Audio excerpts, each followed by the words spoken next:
I'm here with Steve Nicholson, Chief Football Writer of the Derby Telegraph, after the Rams 3-3 draw here at Rotherham United. Steve, quite incredible game. What are your overall thoughts about that? Well, I must admit I thought I saw the end of these types of games. I mean, last season we saw enough of them. We saw a 3-3 here last season. We saw a 3-3 at Millwall, a 4-4 at Huddersfield. Not my games at all, though. So I really thought I'd seen the end of them. And at 3-0 up, Derby, they were cruising. The points were in the bag. And then it unravelled before our eyes, and it was pretty painful to watch. And it was all looking so good for Derby, as you say, 3 goals up, going into the closer stages of the game. Yeah, incredible, really. 3-0 up. First half, Scott Castle made a great save in the opening minute down here to keep Derby in it early on. But then Derby had 2 or 3 chances. They should have been ahead at half-time. They dominated possession, 72% possession. Came out second half, and to be honest, they ran the legs off Rotherham second half. I always wondered how Rotherham would cope today after the efforts they put in beating Middlesbrough in the week.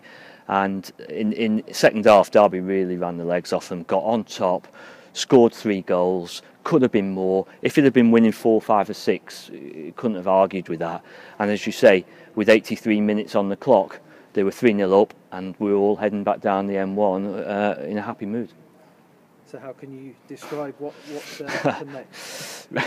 Where do we start? I mean, one thing that the substitutions will be looked at, and substitutions are a wonderful thing with hindsight, of course.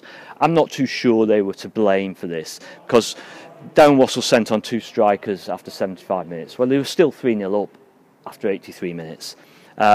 George Thorne had to come off because, he's not played that much football, as we know. What I might have done, looking at it, and I thought it at the time, was I may have gone like for like, taken George Thorne off and brought Jamie Hansen on, kept the holding midfielder, and then maybe tinkered with the others later in the game. But that's I don't really put it down to substitutions.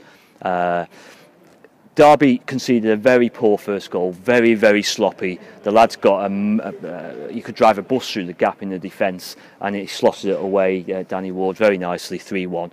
Consolation, that's what we thought. That's what it should have been, a consolation. Then it's now about game management. 3-1 up, away from home, game management. Take the ball into corners, do the right things all over the pitch, defend properly, and they didn't do any of that. There was a fragility there. Suddenly confidence took a hit. They looked all over the place. Rotherham pulled another goal back. We thought, well, okay then, that's all. Let's see out the last few minutes, and they weren't capable of doing it. Inexcusable it was. No other word for it. Inexcusable, and also embarrassing in the end, because you cannot concede 3 goals at 3-0 up and draw the game. It just should not happen. As I say, I saw it a few times under Steve McLaren where they were in high-scoring games last season. I didn't want to see that again. But today was deeply embarrassing. The fans who were cheering the team after 83 minutes booed them off at the end, and they were right to boo them off at the end, because the players take huge responsibility for that failure today, huge responsibility, but also it's a collective. No one escapes blame for that type of performance.